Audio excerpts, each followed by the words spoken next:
Yeah, OBS, I don't know. It makes you like wait 10 seconds before it goes. Yeah, yeah, yeah. Okay. I think we are live on YouTube right now. We're going to start up the recording right now as well. Record on the computer. Recording in progress. Okay, we are recording. Welcome, everybody. Hard Truths number 4, the epic podcast with Salvatore Pais, who is an engineer with the Navy who has patents out there of advanced scientific concepts that we're going to go into today, as well as Dave Rossi, DoD engineer, self-taught genius, as well as two of my favorite people on the entire planet. I can't wait to get into it with you guys here today. So let's just start it up and do it. Sal, we're going to let you start. Go ahead. Thank you, sir. We just want to say right off the bat, and I think I can speak for Brother Rossi, you are our favorite person. Put it this way, without you, the high-frequency gravitational wave generator induced propulsion paper would have never seen the viral. We're talking about what you mentioned, 1.5 million. Yes. That's like, whoa, that's the highest I've ever gotten for anything. So God bless you. Thank you, sir. I owe you. But anyway, so let me just give a disclaimer off the bat. Again, I'm Salvatore Pais. I'm, let's call myself for now, a Navy engineer. And I'm here as a private citizen. And any of my opinions, my statements and so forth are mine and mine alone. They're not representative of the United States Navy nor the United States Space Force. That said, also, I would like to ask my brothers in arms over here to make sure that we do not E-cube. In other words, we do not educate or enlighten the enemy in anything we say. That being said, let me just go directly into the Superforce. And this is something I found recently, which totally it boggled my mind. I didn't believe it at first, but I did the math again, and it works out. The Bekenstein-Hawking entropy expression, the formula for it, is on the order of the Boltzmann constant divided by h bar c times the superforce times the black hole surface area. In other words, the area of the event horizon. And I see Brother Rossi smiling because he knows what that means, because it talks directly to the holographic principle. It is the superforce acting on the event horizon that gives rise to the amount of information in the bulk of the black hole. This is a first on your Hard Truth podcast. This has not been published yet. This is a first. So if anybody publishes this, how should I say, the wrath of God will come down upon them, because the three of us, we are the three amigos, as they say. So put it this way. This shows something very interesting, because the superforce now talks to what? Remember, the Bekenstein-Hawking theory is one of the things that string theory was able to show. I believe that it is possible that the superforce may actually aid in showing that the string theory, we're talking about the string as a vibrational filament of quantum stuff, for lack of a better terminology, but you understand what I'm talking about. So again, string theory may be the final theory, and it may be proven with a superforce. The superforce is essential in eventually possibly driving an experiment that, who knows, possibly Brother Rossi, Ashton, and I will put together down the road. And if we can actually show that string theory is the ultimate final theory. If you remember what the great Weinberg said, you know what this means. We will be the beloved of the academic community forevermore. So this could actually, what I just said right now, could actually may start a third revolution in string theory. The second being the great Witten, of course. Of course, I'm not saying that, how should I say, that I just gave it away. This has a lot of work to do with it, but the superforce must be looked into. Again, the c to the fourth, the c, speed of light to the fourth power divided by big G, is essential, absolutely essential in even determining what? The entropy of a black hole. And remember that this so-called black hole, this quote unquote portal that is opened up by the orbs that we're going to speak to is very essential in determining quote unquote quantum teleportation and the ability.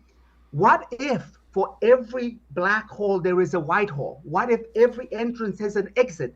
It talks to a wormhole, yes, but this is different. And Brother Rossi, I'm pretty sure, has a lot to say about it. But before Brother Rossi goes into certain very important experiments, let me just, I have 3 points to make. I like the number 3, as you well know. Can't help it. It's the Tesla factor. Now, okay, so the first one, I'll touch on the tri-of-sensions. I believe that these orbs, and by the way, we have to speak, Brother Rossi, we have to speak to your fourth orb hypothesis is right on the money.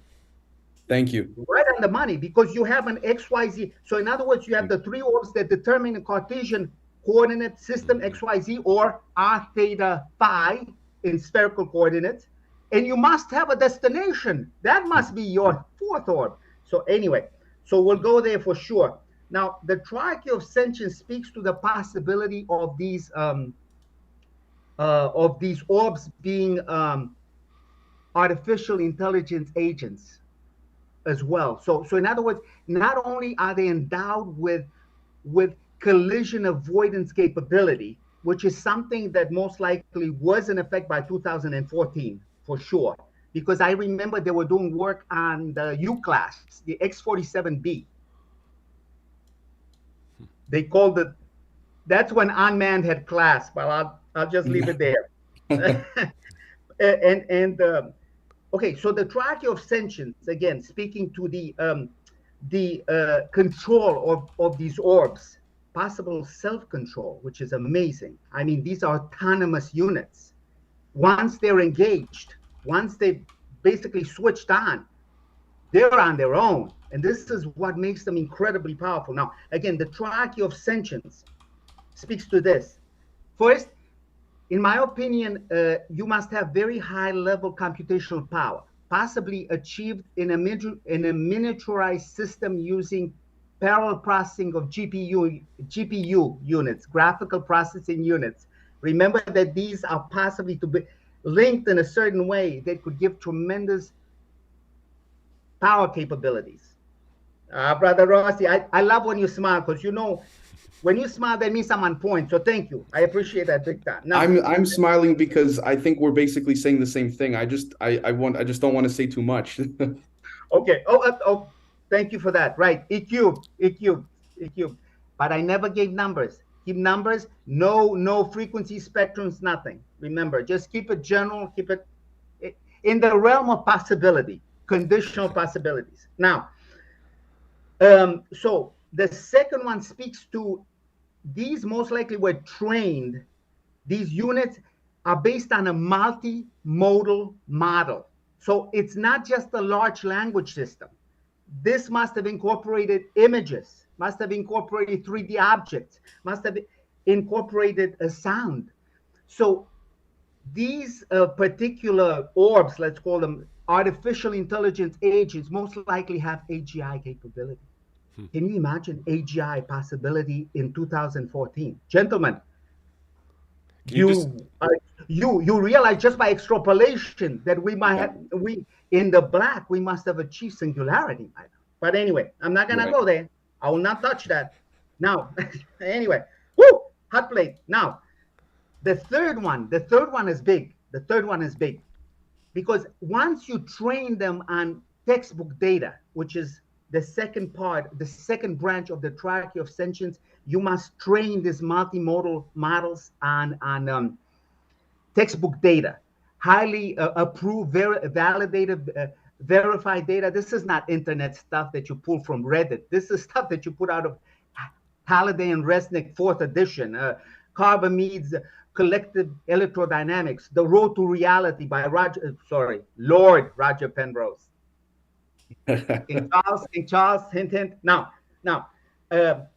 so that was the second branch. Once it's trained by textbook data, these multimodal models must have the ability to generate an original concept. That is the third branch. That is a must. If they cannot generate an original concept, which has never been seen before, not in physical review letters, nor any other great publication, Nature, Science, none. If they come up with an original concept, for example, and I know people will accuse me of great hubris, but say you take Maxwell's equations. I'm not gonna go to the superforce, not yet, even though that's, I have a certain anyway. So once you take Maxwell's equation, you realize just from Faraday's law, the idea of the electric field strength equals C, the speed of light, times B, the magnetic induction. Okay, you take that, you couple it to the fourth equation. You know what I'm talking about. I'm talking about the Maxwell ampere displacement current. Now, right? You must come. Just those two alone will give you what basically the Pais effect is all about.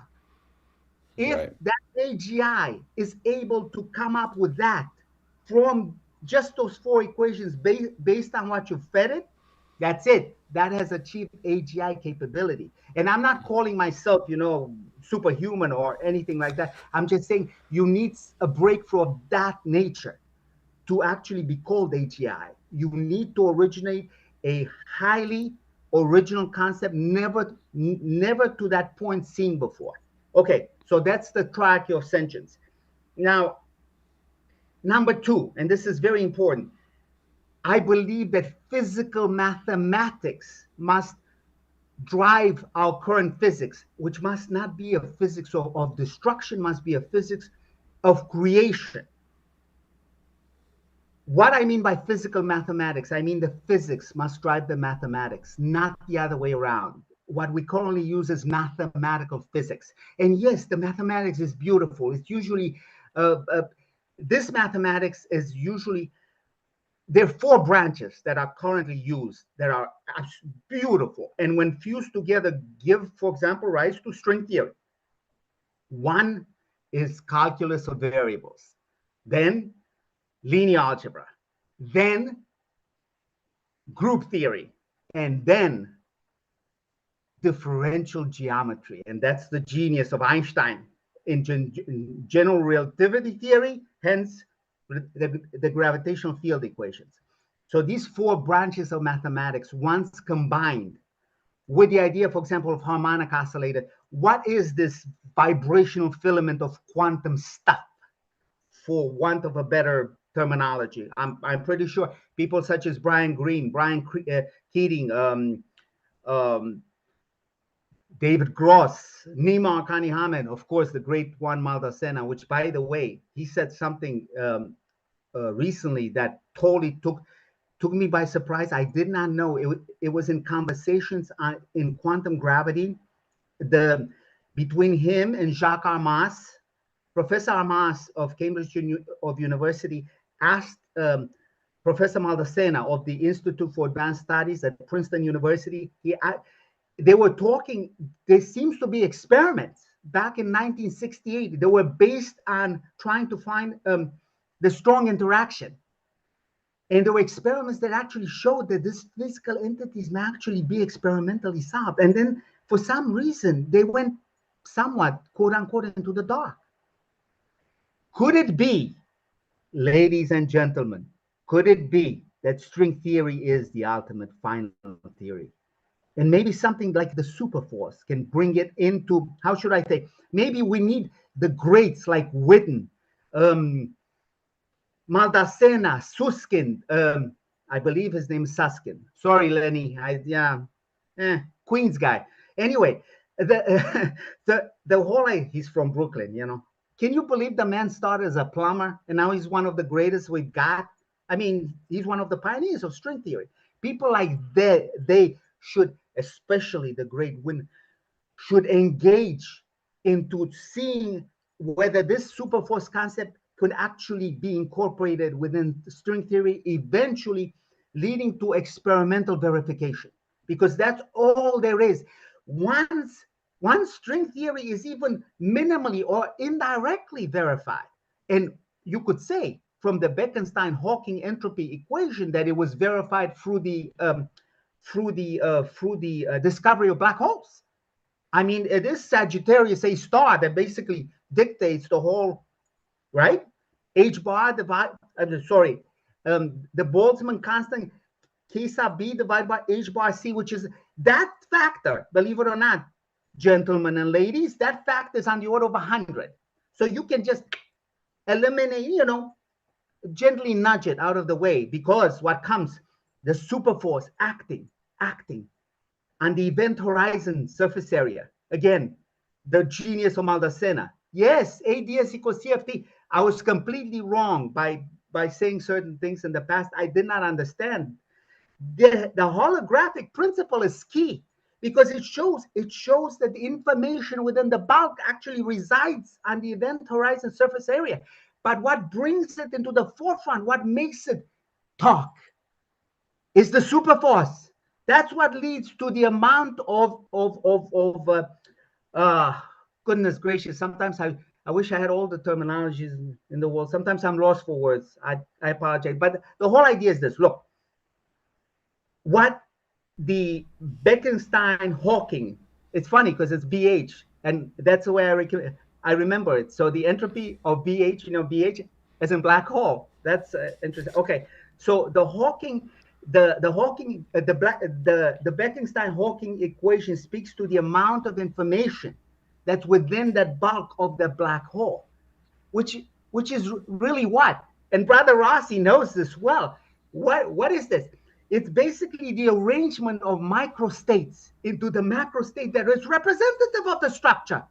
We are talking here, it could be that the superforce will one day prove string theory as the ultimate final theory of physics, a theory of everything. String theory. So from people giving up, maybe they will once again revitalize this. I think the geniuses of Maldacena, Witten, others, David Gross, oh my God, Frank Wilczek, bring in Wilczek, oh my God, bring in Wilczek. Wilczek will, between the four of them, I mean, if they can't figure it out, you know what I'm saying? But they will. I mean, these are four of the greatest we've got. And of course, Brian Greene. He has some very interesting ideas. You have to see some of the podcasts. But anyway, I digress. Okay, so that was the second point. Okay, eventually, I'm pretty sure, hopefully, Brother Ashton will have Brother Rossi and I again sometime, and then you'll hear some more crazy stuff. Now, anyway, so the third point is vacuum breakdown.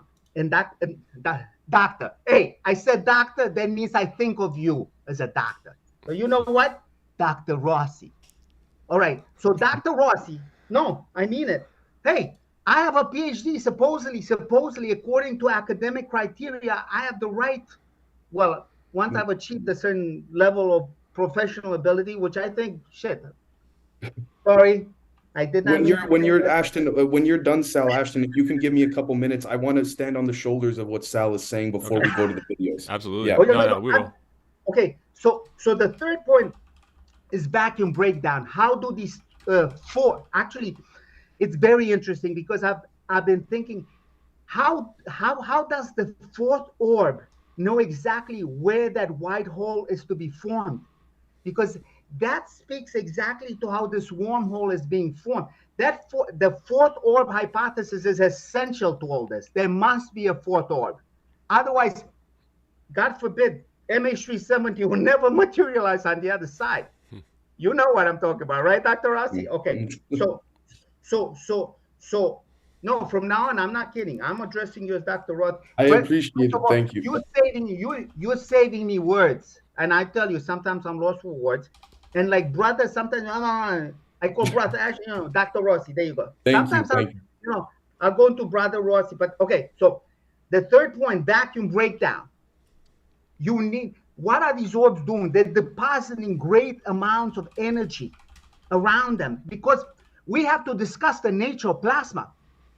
Plasma may not just be the fourth state of matter as we understand it. You have to go back to origins. Who coined it? Irving Langmuir. in 1932 Nobel Prize winner. Why did he call it plasma? Because it reminded him so much of what? Of blood. He believed that these could be actually capable of life. And I know a lot of people say, oh, he's gone off the deep end, but no, look into the work of Hans Alfvén. Hans Alfvén, the father of magnetohydrodynamics, wrote, I believe it was called Cosmic Plasma. It was in the oh, goodness gracious, sometimes I wish I had another head, but okay. It was in Astrophysics and Space Science, volume 82, I think published in 1981. So again, Astrophysics and Space Science, I believe volume 82, Hans Alfvén called it the monograph, or whatever you want to call it. It was called Cosmic Plasma. And in it, Alfvén speaks to plasma not only being capable of action, but intention. Intention, gentlemen. This is a theory of consciousness. This is sentience. These could actually be a type of life form. Could you imagine? Not only capable of AGI, but a life form.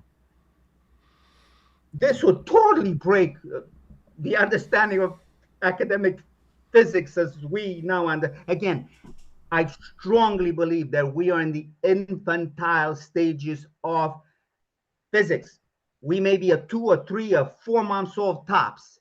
We're definitely not octogenarians, and hopefully we'll never meet with Dr. Kissinger's end, because he did achieve that end at 100 years.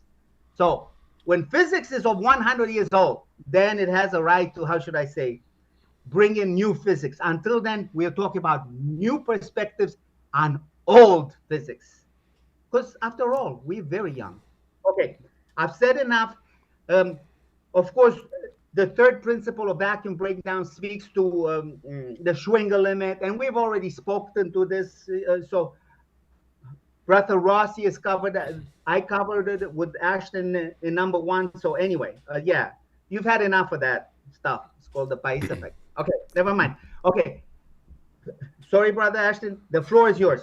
I'm going to pass it to Brother Rossi here in just a minute. I just want to address a couple of things that you said there, because I heard a lot of really amazing stuff. One, AGI, the way I understand it, it's advanced artificial intelligence that can basically get to a point where it achieves a singularity and becomes sentient in itself. And that, that's something that I'm very interested in learning more about. I also heard, I think, which was essentially a unification theory of physics and consciousness, which I'm also very interested in as well. When you start talking about plasma getting to getting more and more complex to the point where it obtains consciousness, because the universe, in my opinion, is alive. We may be part of a larger organism to some degree. I agree 100%. And then the last thing I think I heard there was that we are still cavemen. I think that we have this hubris amongst us as humans, where we think we are at the pinnacle of civilization and science, where we're really at infancy state. We can get so much more advanced than where we are right now. Excuse my language, but I sometimes think we're a bunch of apes clanking rocks. Sometimes, yes. Sorry for the language, playing with our balls and calling it magic. Yeah. Okay, I'm done. Yeah, Dave Rossi and I on his podcast were actually talking about this just the other day, so I can't wait for that to come out publicly. And go ahead, Dave. The floor is yours, sir. Sure, thank you. So I just wanted to say that this is something that I've been writing down as Sal was speaking. A beautiful intro, by the way, Sal. And this is for Ashton, of course, yourself and your lovely audience, because I know a lot of people I noticed in your audience, Ashton, they want to learn. And so that's amazing. So I'm not claiming here to know everything. Anyone who does, in my opinion, is full of crap. But a couple of things I wanted to stand on brother Sal's shoulder on, which is that, again, without giving specifics, a lot of what Sal has been discussing seems to be supported by what's called Bohmian coherence and decoherence that Carlo Rovelli has avidly looked into. And I fully agree with you on the black hole, white hole side of things, largely because of Carlo Rovelli's work, Sal.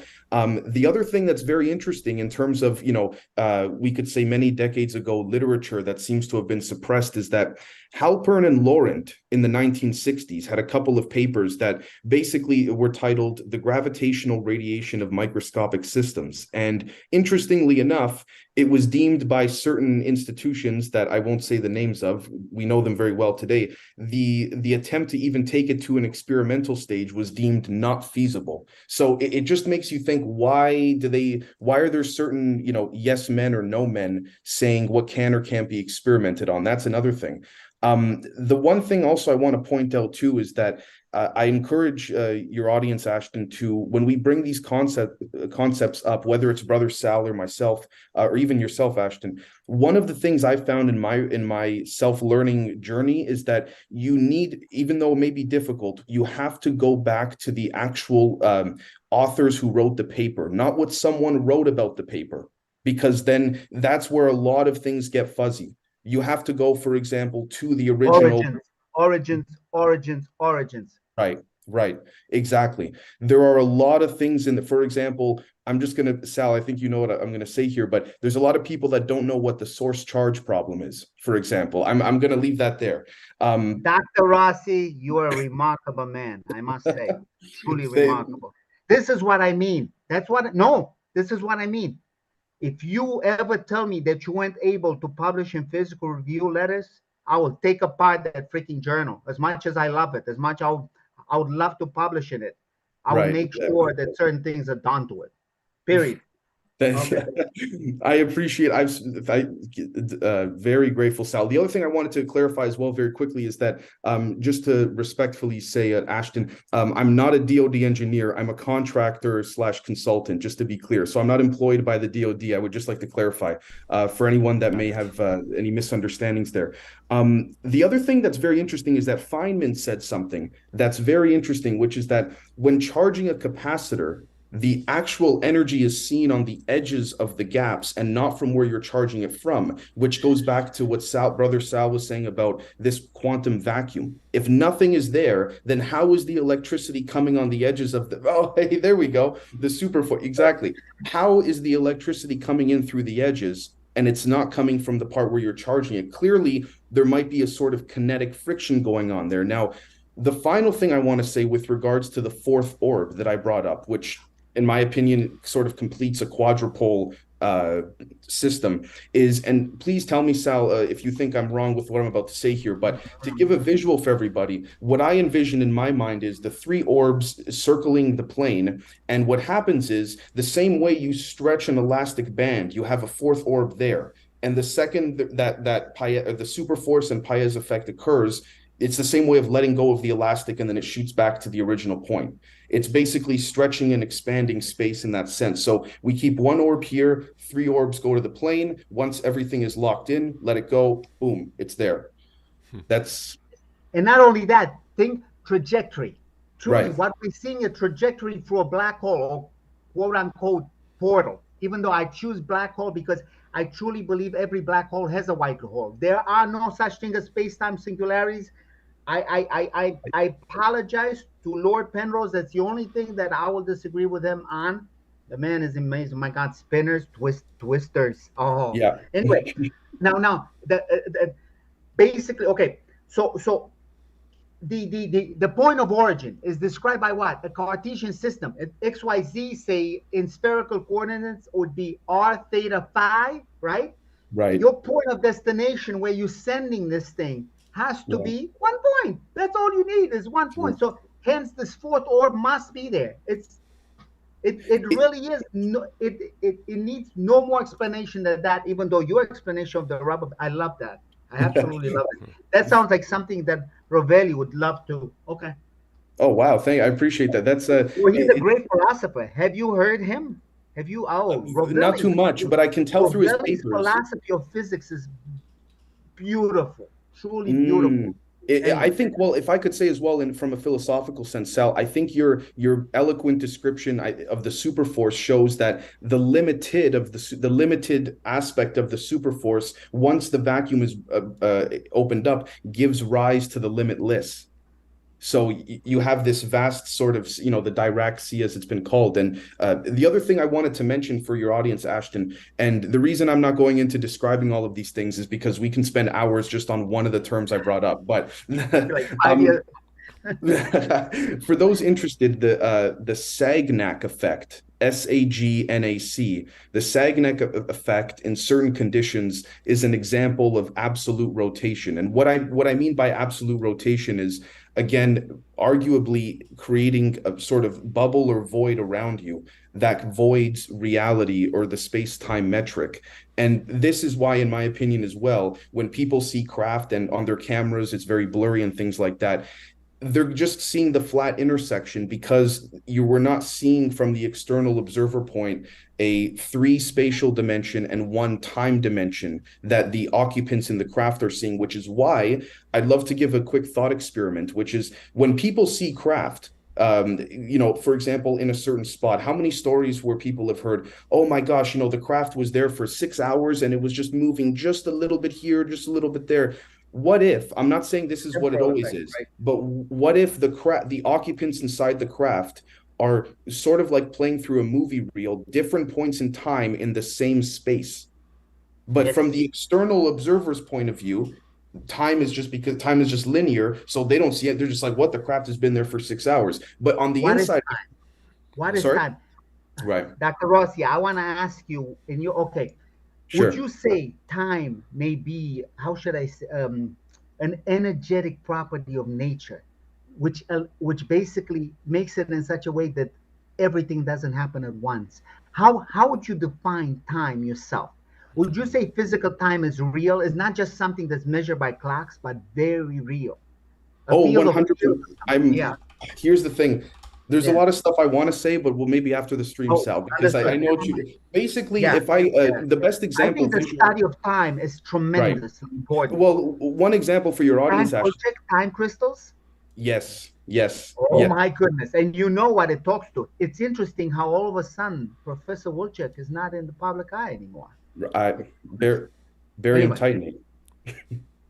Yeah, let me just the way so basically for Ashton's audience, the best way I visualize time, for those that may have seen the film Tenet by Chris dealing with entropy. So the way I sort of visualize it without getting into the numbers and all of that is all around us right now, there are these longitudinal waves that are there, but they're also not at the same time. Now, each time we do something, there's sort of it's kind of like a long slinky. Now, every time I pick up my pen and put it down, one loop has been completed, sort of like a film reel. And then you move on to the next one. And that these loops, like film reels, are moving like up, and it's hard to that's the best way I can do it without giving away E cube things, if you know what I mean. So, you know what really gets me?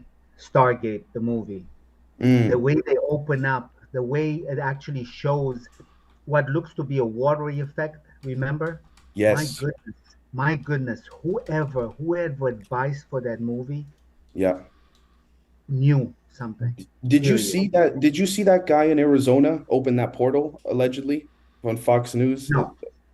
Okay. No. But I just remember.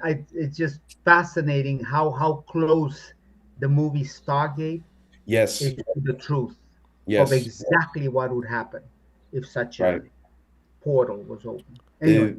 It makes you think, because even, for example, it speaks to the possibility that there are anti versions of us, if that makes sense, and all of these different. It gets interesting. But anyways, Ashton, I said all my little pieces and parts, and this can go in 100 different directions. So wherever you'd like to take it, brother. So I think I want to start by saying that, I want to shout out to Roy D. Herbert, who has this time dilation theory out there. We were just talking about, or dilation theory is what it's called, right? And, the big thing there is that time's a fluid symmetry, and time flows differently depending on how much mass you're near. Right. And so I just want to reiterate there for people, because I think not a lot of people understand that time dilation is a real concept and a real proven thing that's out there. So when you guys are talking about time going slower, faster for the observer versus the occupant, this is all real concepts that have already been proven. Can I bring something up actually quickly? Go for it. Ashton, there have been cases of senescence. And what I mean by that is there have been investigators that have seen that when a craft is close to some plants in a garden, and the craft takes off. The investigators approach the plants, and the plants have aged 3 years in 2 minutes. And that speaks to acceleration. That speaks to Okay. Yeah, yeah. Dr. Rossi, let me bring it to something. There are a lot of people that may disagree with my statement, but there's great geniuses in a certain man that is not of he is a doctor, but he's not of what I would call a physics pedigree. But if it wasn't for this man, I would have never known of Gabriel Cron. I would have possibly not even, yes, and I believe he knows Eric Dollard as well. But anyway, I would have not really knew about Charles Proteus Steinmetz. I would have not known of some very, very great people. His name is Joseph P. Farrell. I believe Farrell, maybe? Yeah, Joseph Farrell. He writes a book called Secrets of the Unified Field that I would like every one of your audience to look into. He has a latest book called The Demon in the Ekur. I believe the pronunciation is Ekur because it's Sumerian. Supposedly, this was the gathering place of the 7 gods of Sumer, the Anunnaki, the children of heaven and earth. But anyway, I will not bring it there. Just look into what Dr. Joseph P. Farrell, I believe, has to say about plasma. It is extremely important because it talks to the orbs. These orbs may not just be featuring AGI, but they may actually be some form of sentient life form. Yeah, the line gets pretty blurred, right? And when we start to figure out what even is sentience at that point. So I appreciate you guys in this intro kind of going through a lot of these scientific concepts, especially for our academics who are following along. And then, I've just been trying to break it down for our laymen who are out there as well, like me. And I think it's just been mind-blowing. I also just want to touch quickly on the holographic principle, that the idea that all of this is only possible because our universe is a construct of sorts, and that the science then supports this idea of there being this construct of this holographic If I could say quickly, Please. Construct that can be perhaps infolded and outfolded, if that makes sense. Yeah. Why not both? A hybrid of the two. Right. Remember the great line from Ando? Oh, I love this line. Oh, please indulge me, Ashton. I've always wanted to see. Go for it. If a certain Jack Sarfati is known as a wolfman to certain physics circle, then I'm a hybrid, half lichen, half vampire, but stronger than both. That's I always wanted to say that. Thank you. I like that movie. that. I'm going to throw another quote out here too from something you said early on, Sal, which you just reminded me, which is this quote that first they ignore you, then they laugh at you, then they fight you, and then they build monuments to you guys. So, we're somewhere in the middle at this point, and we're working our way towards it. Ashton, to you, a Pulitzer Prize will not only be given, will have to be given, but I tell you, you really have the tenacity and perspicacity of a Sherlock Holmes combined with a patience and perseverance of a St. Augustine. And why St. Augustine? Because I love what he had to say about time. It's all about that. So, sir, we salute you. Both Dr. Rossi and I salute you. Thank you very much. I don't know how you do it. I don't know how you do it. I tell you, I could not put up with some of your detractors. Yeah. And I will not name names. I've seen certain things that really, truly piss me off. And we're talking about Sarfati kind of piss me off type. But I won't say that more than that. Not everybody's an idiot. Okay, I'll leave it there. Yeah, and if you're talking about St. Augustine, I'm just going to go ahead and quote that one of his quotes is that God is love, something to keep in mind, and love is God. So, this all kind of comes together in maybe that's a little bit of a sappy way, but I think that it's important that we treat one another with respect and dignity.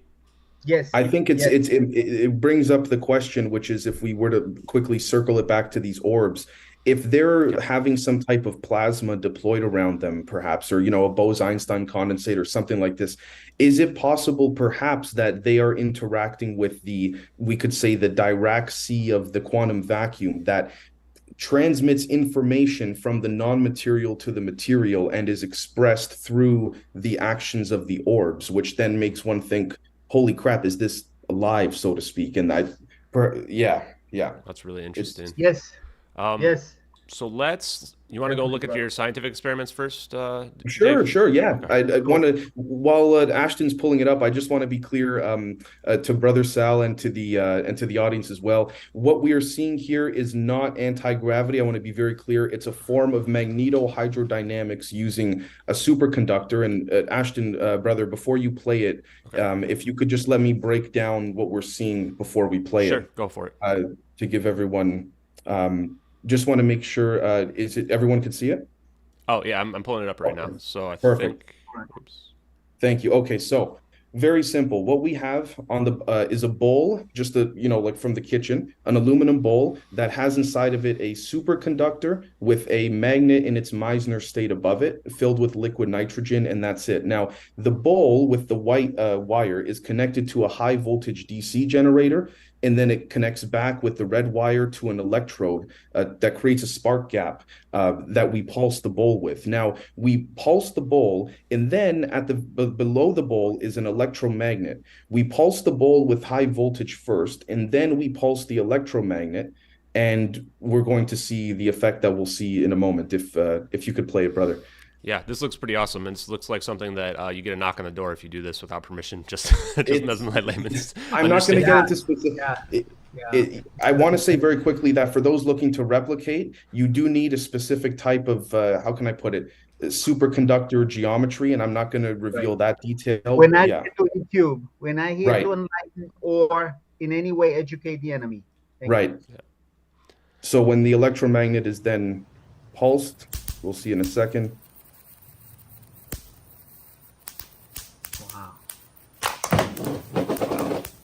There's instant. Now this is liquid hydrogen. Liquid nitrogen in the bowl. Yeah. You can see it's over here now. This thing's gone flying.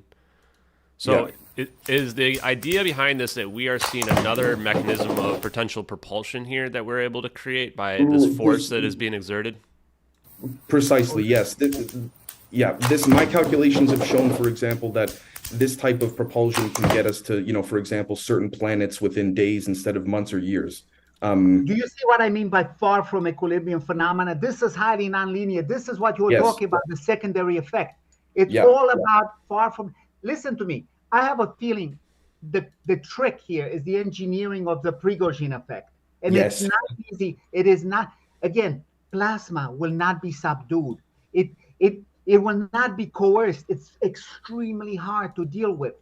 Right. Plasma has a mind of its own, period. Yes.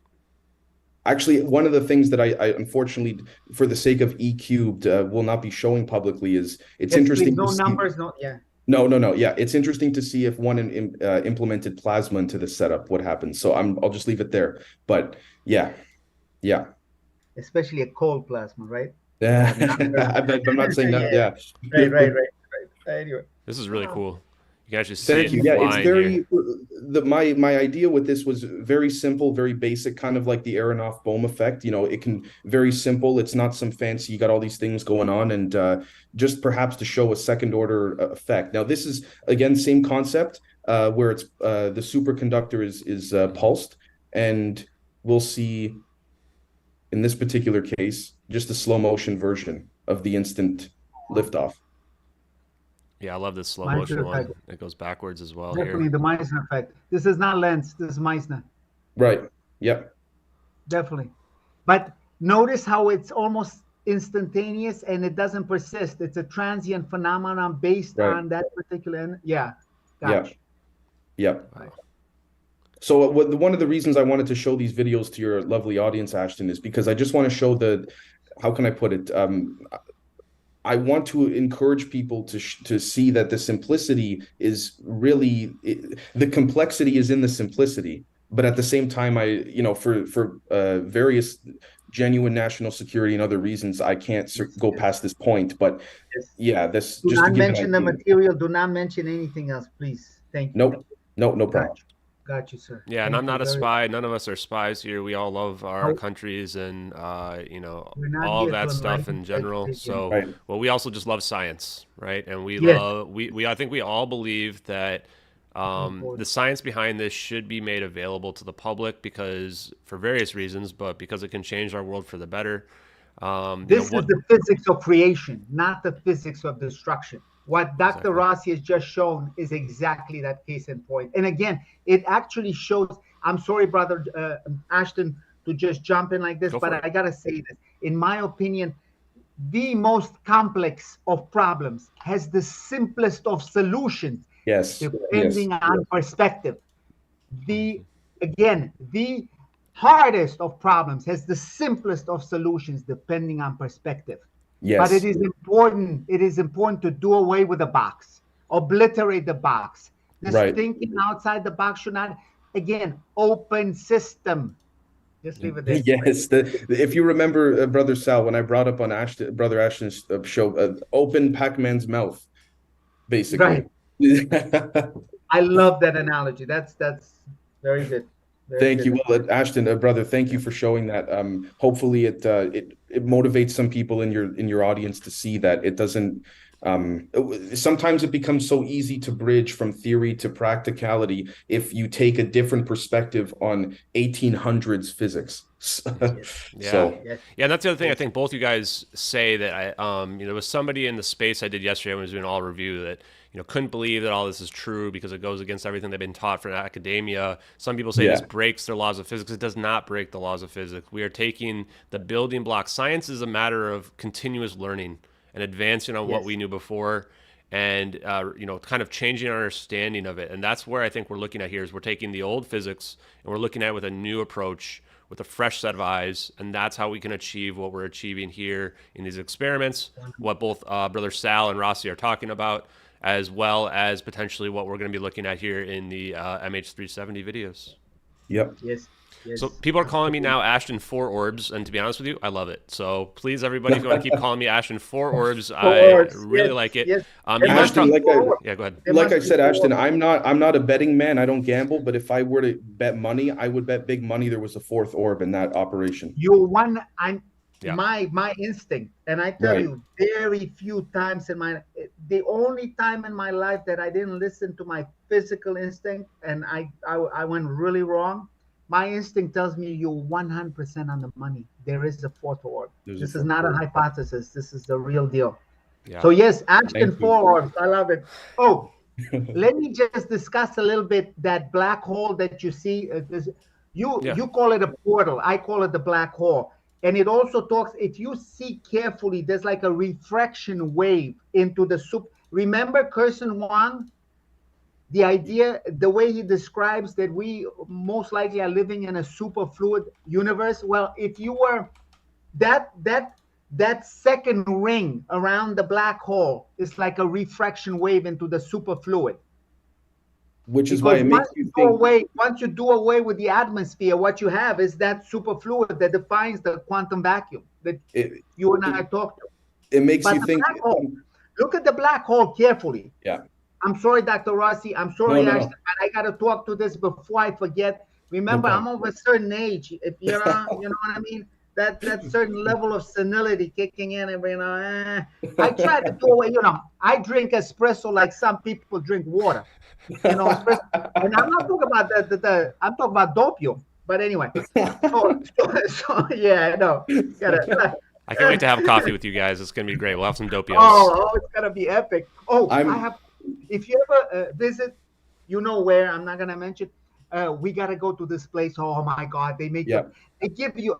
They actually, like certain people don't give you the espresso in those little ceramic cups, you hold with the 2 rings. Oh my God. They still have that. And it is, you have to smell it before you drink it. Mm-hmm. If you're talking to an Italian. You should see my grandma. Hey, I mean, right.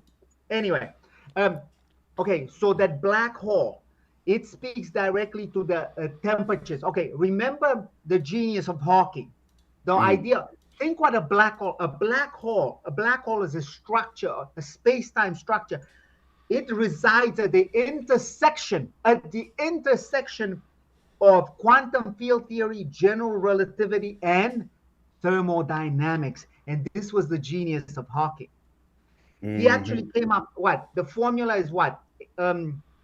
H bar C cubed, because that's how the superforce eventually comes in. H bar C cubed divided by 8 pi big G times the mass of whatever creates this black hole. So for example, a solar mass, say a solar mass black hole, will give you a temperature on the order of 10 to the minus 7 degrees Kelvin. So we're talking about, again, the CMB, the so-called cosmic microwave background, is on the order of what, 2.7 degrees Kelvin? So I think, 2.7 above absolute zero. That if you were to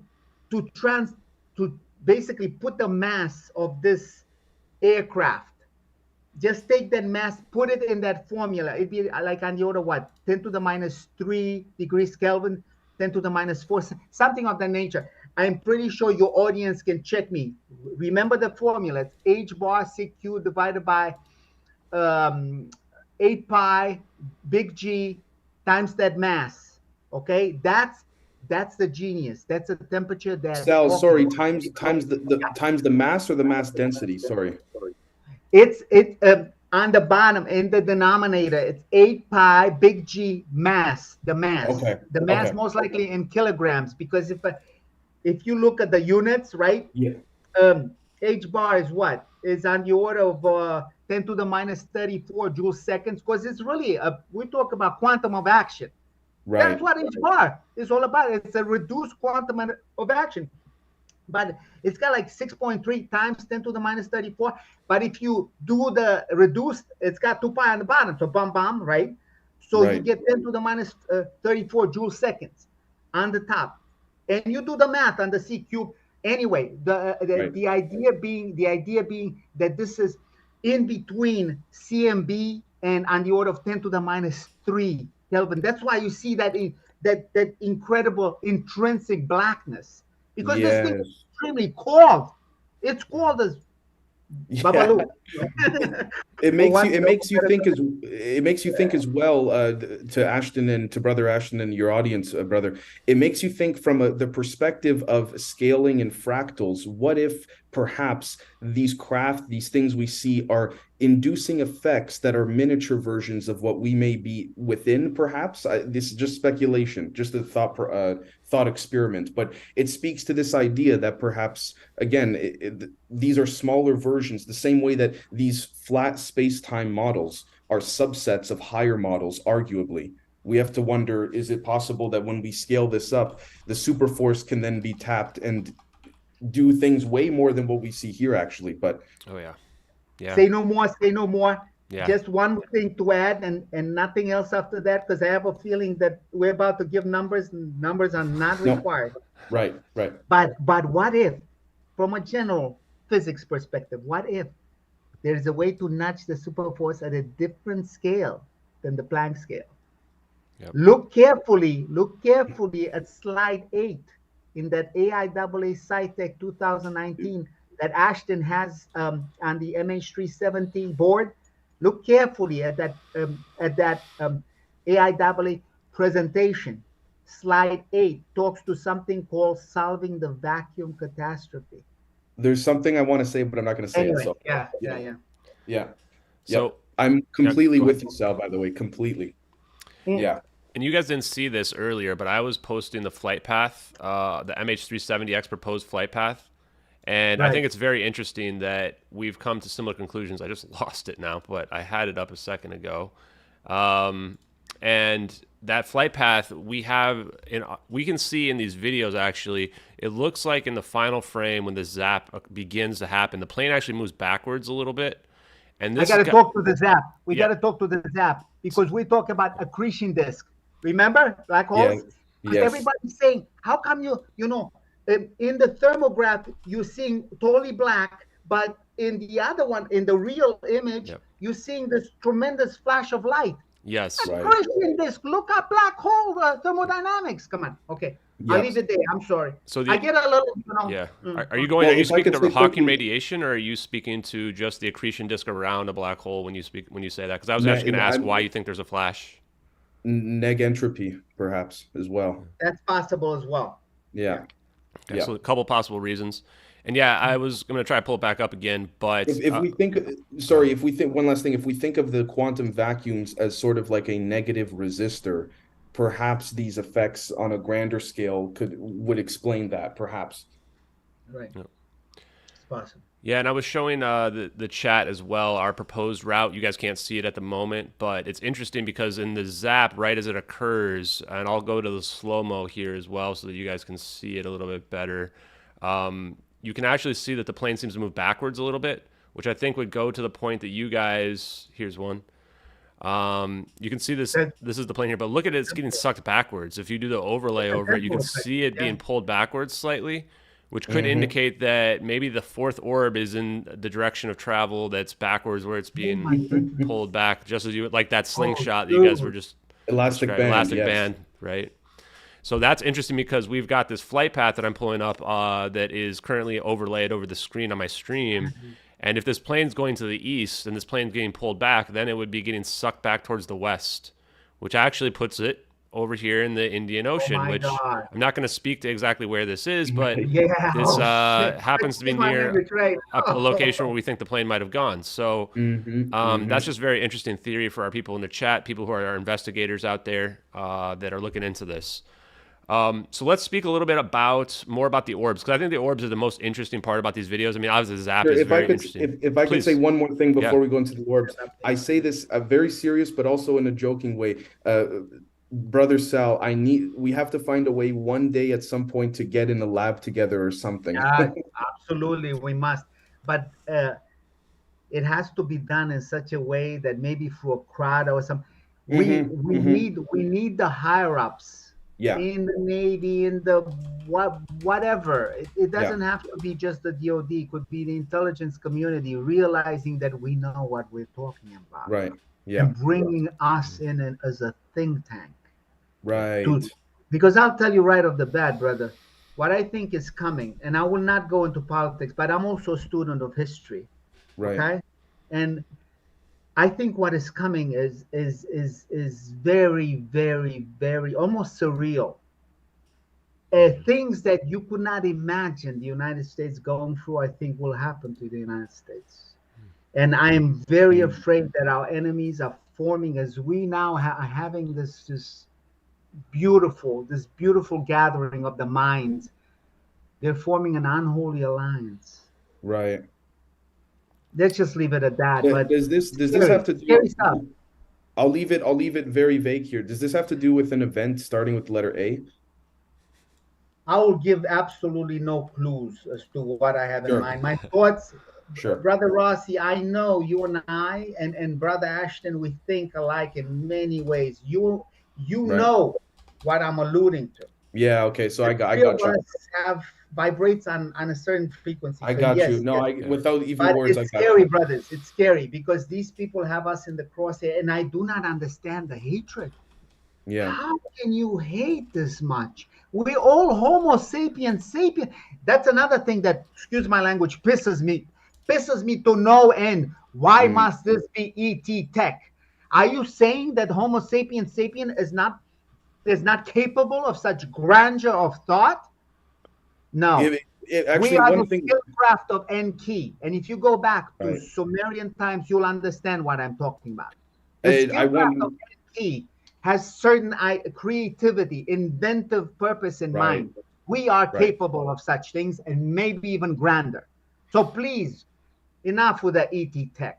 It's funny you say. Rich also said. So it's funny what you say. Why you say this, Sal? Because I was saying to Ashton just yesterday that, in my opinion, when Tucker Carlson a few nights ago did that big premiere about UFOs, I would have preferred he laid out the different options. Maybe some of it's ours, maybe some of it's not. But not to take a jab at him, but he seemed to be very sure that it's not ours, and that's why I'm saying we have to watch, because I would make a bet humbly that some of it is.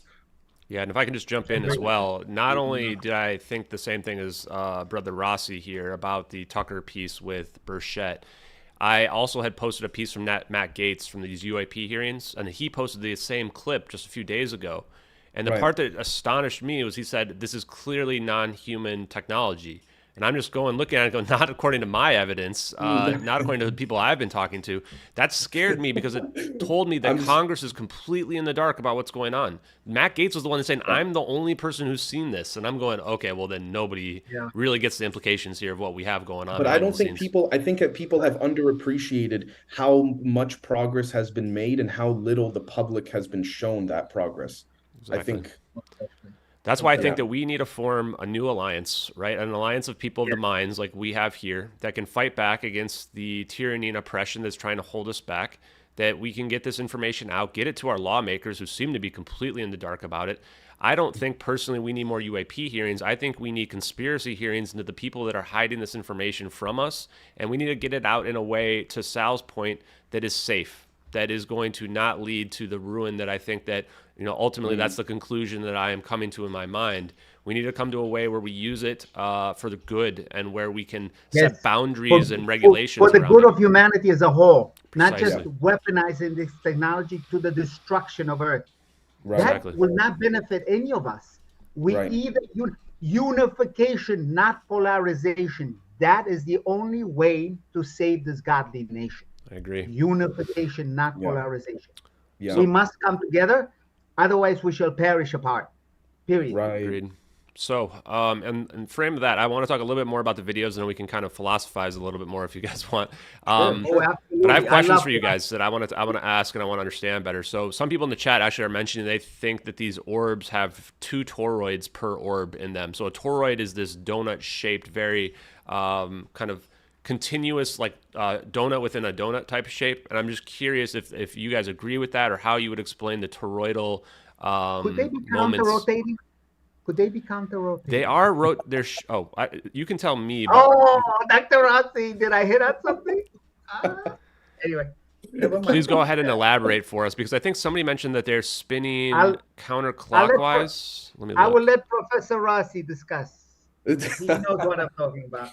Oh my gosh, Sal, you killed me. Spin Leave it counterclockwise. to me now, because I want to say something, Brother, but as far as I'm concerned, you and I are no different. You and I are of the same pedigree. Why? Because we vibrate on the same frequency. We understand each other. The 3 of us are truly, put it this way, all for one, one for all. Remember? Right. Quantum coherence. The victim of the Musketeers, Alexandre Dumas, was a totally creative genius and a great man of philosophy, because he understood Hermetic principle. All is one, one is all. Right. Without this belief, everything goes to shit. Yes. Period. Yes.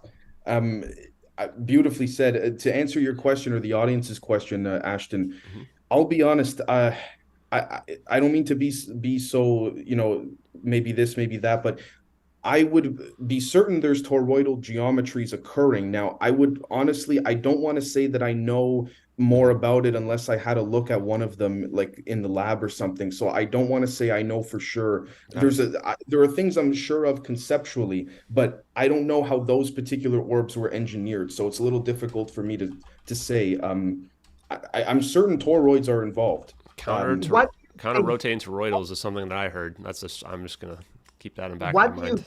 What do you think? Do you? I'm sorry, brother Ashton. Sometimes I will do that, and please forgive me. I truly, but you're fine. I have this tendency, and they told me at work too. You gotta stop interrupting. I have a bad tendency, and I'm going to try to do better, but I gotta get this again. Senility setting in, so I gotta get it out before I forget it. No now, problem. The whole idea. Do you remember how these orbs, right before the event occurs, right before that black hole opens up? Portal, whatnot, teleportation portal. Right before then, the orbs start doing what? They pulsate the medium around the craft. Right. Yeah. Yeah. So Dr. you mean Ross, when they're ringing? You know what I'm alluding to. When they're spinning around it in a ring formation. Don't take it further. Yeah. Okay. No need I'm to trying to. Sorry, Ashton. When I go like this, vacuum breakdown. Yes, when I go like this, Ashton, it's basically me trying to find ways to describe it without giving away I any gotcha. trade secrets, basically. Yeah, and But if we ever meet and do you guys ever do that meetup where in the lab, Oh, I'd we love to be a have to. conscientious oh, observer, even if I Eventually, have to sign an we NDA. have I to. might be willing to Yeah, do it. eventually we have to meet. But we'll have to be careful. It will have to be a skiff of some sort. I know Yeah. everybody. Look, I like Grush a lot. I think what Mm, he's been putting up with is absolutely, again, yeah, let's not forget Elizondo, what right. he has been going through. I mean, these are people that one day will be called heroes. But until that point, they will Yeah, be called what they're called today. right. Yeah, Unfortunately, that is the way we are. That's the way of humanity. It's exactly what Brother Ashton was saying earlier. First, they will call you a crackpot. yeah. Then they will, and eventually they will say that was their idea all along. It's true. Anyway, It's true. So let me see. It's like in Go ahead. it's like in the movie very quickly, like in I think it was Ford versus Ferrari, where the CEO of great Ford or movie. one of the big financial backers, he Good one. leaves before the race starts, and he said he goes, I'm only coming back if we win. And then they win, he comes back and he pretends like he's orchestrated the whole thing. He goes, hey. Yeah. Yeah, yeah. So I want to ask a few more questions on this, and then we can kind of just talk off the cuff. I appreciate all the discussion we've Yeah. been having. I think that people enjoy probably the discussion about disclosure as well. We've got a lot of people that are part of those communities here. One first thing I want to ask that's kind of fundamental, which is what is breaking the Schwinger limit?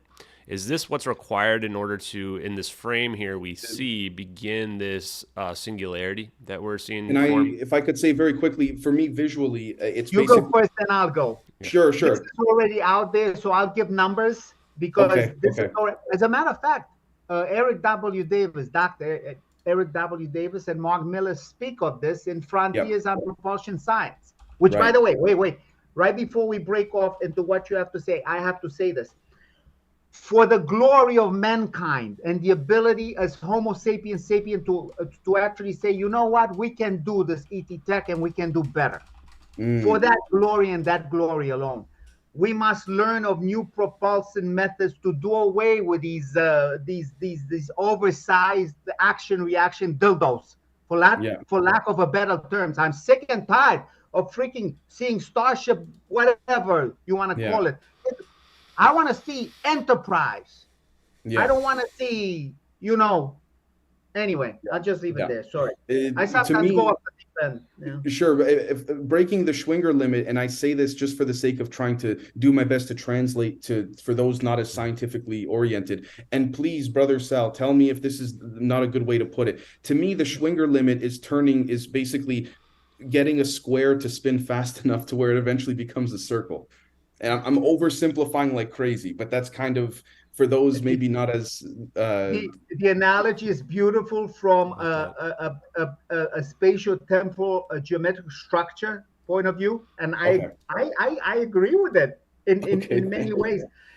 But I like in this point of view, since they have given numbers, since Eric W. Davis and Mark Millis have given numbers in Frontiers of Propulsion Science. It's an AIAA compendium. It's a heavy volume, but it's a beautiful book. And I know Eric W. Davis is not exactly, how should I say, a fan of mine, but I can say that in some ways I'm a fan of his. So there you go. So Dr. Davis, if one day you find it in your heart to say maybe this guy is not such a crackpot out. Anyway, so the whole idea is we're talking about energy densities, really energy densities on the order of 10 to the 25 joules per meter cube. That translates, again, if you think of the Poynting vector, the man and Dr. John Brandenburg knows the essential importance of the Poynting vector. The Brandenburg-Murad equations of GM theory are very interesting. They should be looked into. And I believe Dr. Brandenburg will one day also be hailed as a hero of alternative, quote unquote, will become propulsion science, advanced propulsion. Let's not call it alternative. Let's call it advanced propulsion science. There you go. So the whole idea being the magnitude of your Poynting vector would be on the order of speed of light times epsilon zero, the electric field strength squared. Okay? So basically, your electromagnetic energy flux that talks to that energy density I gave before, it's on the order of 10 to the 33 watts per meter square. I ask you, do you think that's easy to do in lab? No. Especially in someone's garage?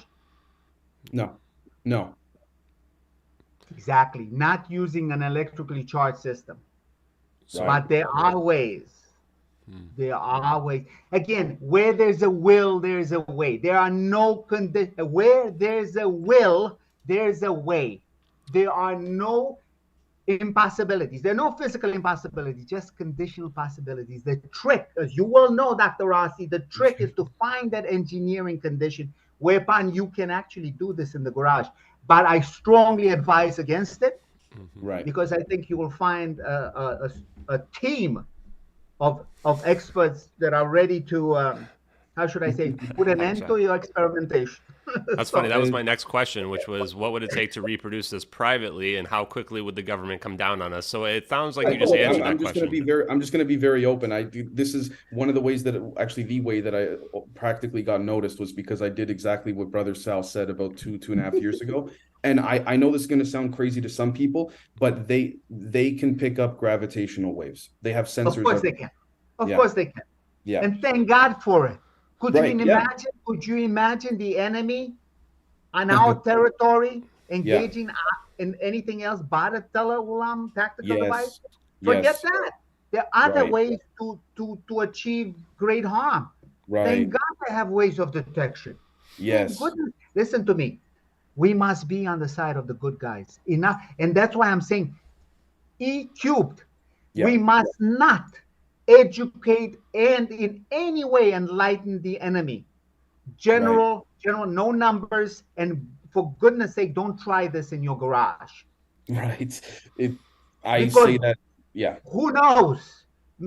You know what I'm saying. No, we don't want anything to go wrong, right? And accidentally do something that we're not trying to do. There are certain things I won't say here publicly, but I'm certain Brother Sal and Brother Ashton, I know they know for a fact, but yeah, there's certain things where if certain things went the wrong way, I wouldn't be here. I'm just being very honest. Yeah. So the other thing, if I could point out very quickly from the science perspective, quickly for your audience, Ashton, is that we have to realize as well from the theory side, just the theory with no numbers or anything. When we look at the pointing vector, is it possible maybe that the potential for the pointing vector is maybe infinite? Because when you see some of these textbooks that talk about, for example, certain things like, the magnitude of a potential, for example, both the potential if it's not the electric and the magnetic field that matter, but what gives rise to those?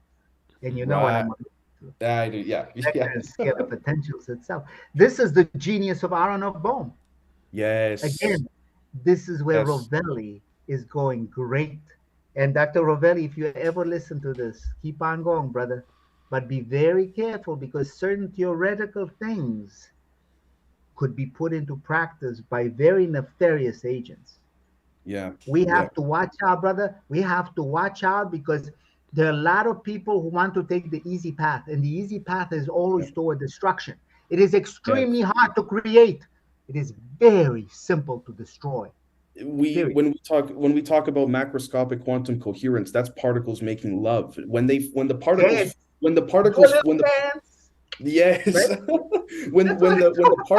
particles fight, like I said on your show, Ashton, when the particles fight, they create what we call explosions, and that's the thing we don't want to do, basically.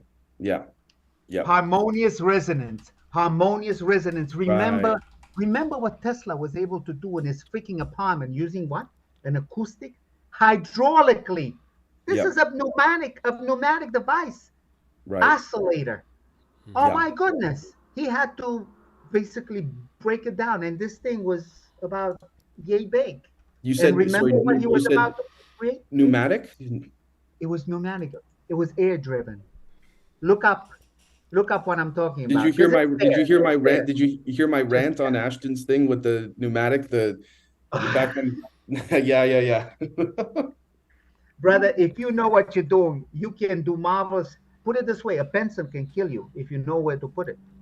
Yeah. If you know what I mean. Okay. Yep. Yeah, Well, I'll so just leave it at that. what I would say, if Jeremy's out there, we've been talking about trying to do experiments. Sounds like theoretically it could get done, but we should be very careful if we do that, and very careful what we reveal. Well, I wanted to actually ask Sal, and this is also for everybody watching live too. I would love your opinion, brother Sal, on the Yes, sir. how do we, and I'm not saying I have the answer too, it's very hard. Right, How right, do we right, make how do we make scientific progress and publish in papers so others can see without you know what I'm saying? Like this is the problem.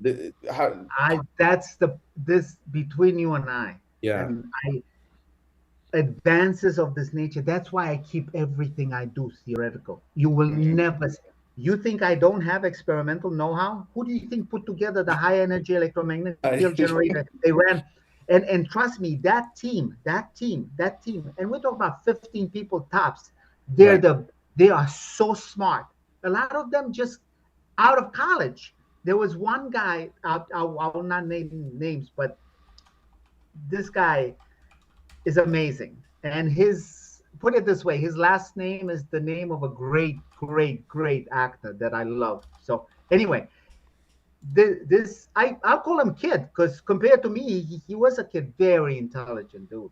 And every one of them was so interested. But again, all we could do is get a 10 to the minus 8 Coulomb, because it's not about solid electrically charged systems, as you well know. It's about other systems and other things. So I'll just leave it there. Yeah. But again, please do not try this in your garage. Because all you're going to do, if God forbid, what happens if your neighbor next door is not exactly, how should I say, does not have the love of the nation in mind, but is an agent of a certain foreign entity? Then what are you going to do? Yeah. Again, there's no need to enlighten and educate the enemy. We have far too many. Right. Far too many. No need for that. Right. Nice stuff. Starbucks can teleport the coffees to me, so I don't have to go pick them up. It has to be. Could you imagine what Amazon would do? Oh, you know, shipping's taken care of. Anyway, you know, you just think about it. It's on your front door. You know, as a matter of fact, you think about it, it's in front of you now. Anyway, yeah. All of that's why I brought up the purse example for the ladies on Ashton's show, because you know how often, you know, both the men but especially women would love to go and say, oh my gosh, I forgot something at home, and just reach in and they grab it through a portal or something. That would be absolutely Somebody was actually offended by that and then made a comment to you, Dave, and said that they said you need to trim your beard. Oh, I saw that. I left it up. I didn't remove it, so that was funny. Dr. Rossi, if it means anything, your beard is absolutely great. Oh yeah, it's wonderful. We love it. I don't grow mine because even at my age, believe it or not, I have such a fat face. I got zits all over. At my age, can you imagine? So that's what I mean. I'm still an 18-year-old at heart. You know. But you're what, 45? Oh, 40? You just want to be my best friend. No. Yes, you do. Yes, you do. But anyway, no, I'm all broke. So a couple more questions for you guys, and then we can just kind of shoot the breeze for a few minutes. Sure. One that has been asked by somebody who's been a top donator the last couple of days that I feel like it's important.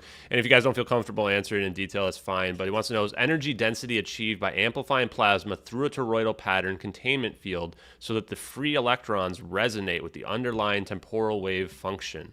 Can you guys speak to that at all? Dude. Okay, let me go first and then you, Rossi, okay, please. Again, look at equation 7 in the IEEE Transaction on Plasma Science paper called Plasma Compression Fusion Device. Equation 7 speaks directly to what this gentleman, by the way, very, very erudite, very intelligent man, very highly educated in the physics of things. Let me just leave it there. Brother Rossi, all you now. Could you repeat the question, Ashton? I just want to make sure. Yeah, one more time. So where are my questions? There it is. Energy densities, are they achieved by amplifying the plasma through a toroidal pattern containment field so that the free electrons resonate with the underlying temporal wave function? Hopefully I'm saying that correctly. Maybe. I'm just gonna. I apologize. It's complicated. Yeah. Yeah, I apologize. It's possible. There might be something there. There might not. I don't know. It's hard to say. Okay. Sounds good. Thanks when you're talking driving any sort of plasma, especially a cold one, and non-thermal. So we're talking about the a plasma whose electrons do not obey a Maxwell-Boltzmann distribution. Whenever you drive anything of that nature far from equilibrium, especially at certain frequencies, what do you think will happen? Especially, remember, I asked everyone to read the 1973, it's a short Nobel lecture by Ilya Prigozhin. Yes. Chemistry Nobel Prize, non-equilibrium thermodynamics, 1973, called Time, Structure Fluctuations. Read it, and read it very carefully, because this man was a pure genius, and people don't realize the strength of engineering the Prigozhin effect, especially dissipative structures. Remember that, gentlemen and ladies, dissipative structures.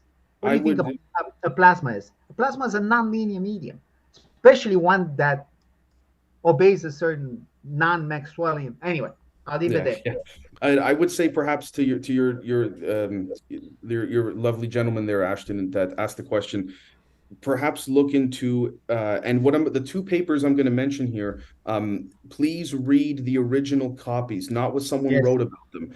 You have to look at Li and Yang. Always go to the source. Do not. Yes, I agree with you 100%. Right. Li and Yang, the paper that won them the Nobel Prize in 1957, as well as a paper very difficult to find by E.T. Whitaker from 1903. I would say yes, there's two of them. Yes, yeah. I know exactly what you're talking about. Yeah. That interestingly, isn't it weird how people hardly even know of their existence? Is this weird? Anyway, and again, Homo sapiens sapien are extremely creative. Just give us a chance. It doesn't have to be right. You guys ready for the next question? Yeah, sure. This is one that I think that just from a investigative standpoint, people want to know is, could people survive this event that we've seen in these videos? You know, if you are inside this airplane, are those people going to be able to survive this? Is there a potential where you can have a field around the object that can protect them? And I'm now thinking about Salvatore Pais's patent for transmedium craft and inertial mass. Sorry, Ashton, is the question if they were in that plane or in any in this plane particular plane here? Okay. Or I mean, I guess if we want to speak more hypothetically, you guys can address the question any way you want. I think that, and I want to go ahead at this point as well and extend my condolences to the families. The reason why I do this investigation is because I want to get the real answers for these families that they haven't been given. Whatever that answer is, I don't know, right? It's a great loss. And my opinion is, too, that even upon getting to this point, I think that the chance of survival is pretty low in general, just because of the circumstances that we've uncovered from the investigation. But people still want to know, can you survive this? Now, what I'll preface as well as saying is that I read a few wormhole papers before I even met you guys that said that we don't need exotic matter to create a wormhole, that wormholes are humanly traversable in the sense that the gravitational forces would not kill someone, and that the third one was that you could create a double-sided electromagnetic shell that could allow for an object to safely transport through one without being ripped to shreds. So would you guys agree, I guess, with that concept and those theories? Look at the latest papers on written by Maldacena on the subject, also Susskind, and also a certain Professor Lisa Randall. Very interesting lady, very, very intelligent. Let's just leave it at that, One thing I can say in general all right. One thing I can say in general is that you can be from the inside of the craft. I mean, people talk about, these craft having all these strong G forces and all of that. It's of my opinion that you don't experience any of that from the inside. Now, with that said, I say that carefully because it also might depend on the outline of the craft. And that's why it's hard for me to say about the plane in particular. I would, not to put him on the spot, but I would rather have Brother Sal maybe see if, hypothetically, Sal, would that be survivable in that plane, or would you need more protective coating? Please remember that at the bottom of all this, we talk about human life, and we talk about families that have been greatly impacted by this. If, God forbid, anybody that was related to would have been on that plane, I would not even be able to stomach listening to this podcast. I will tell you the truth. No matter how interesting the physics may be, because it's a human condition, man. These are emotions so I cannot comment. I Fair. My thoughts are my own. Just remember one thing, exactly what Brother Ashton said. God is love. God is love. That's what made St. Augustine so incredibly awesome.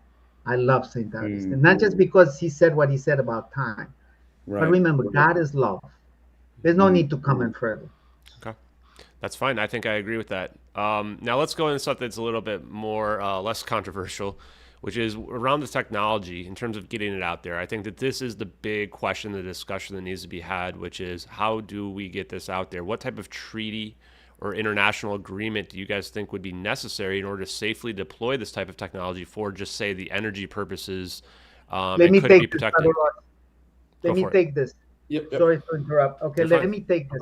You remember, I think in your first interview, I brought up the idea of weaponization of the physicist, how you bring them over in a special room whereupon, let's call it, let's not use the E word, very strong. Let's call it adversary, potential friend of, you just sit him down, you show him certain things, okay? His physicist looks it over, your physicist talks over, goes on, blah, blah.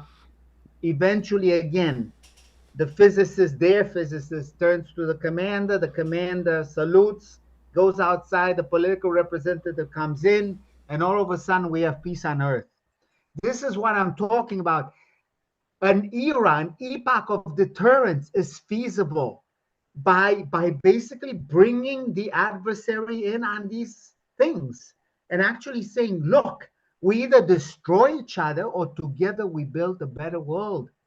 Because I will tell you that I am 100% sure, and I do not need anybody out there. I don't need well, I will not name names, but I don't need them for them to let me know that it's possible the Earth has enemies out there in intergalactic space.